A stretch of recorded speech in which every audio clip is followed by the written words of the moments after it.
दुर्गे की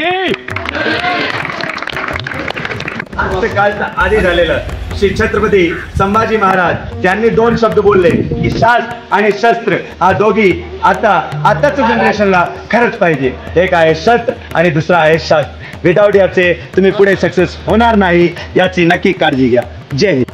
जो खेळला तुम्ही बोलतात मर्दानी खेळ किंवा दानपट्टा किंवा आता त्याचं नवीन नाव ठेवलेलं आहे सिकाई मार्शल आर्ट. तो तलवारबाजी होता. तो लाकडामध्ये खेळतात सिकाई मार्शल आर्ट. पण जो खेळ लपवला गेला किंवा तो लोक विसरतात तोच गेम का होता कसा होता तो आज आपले करिअर त्यांना तुम्हाला दाखवणार आहे की लाठी गाठी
तो अपने टाइम के पर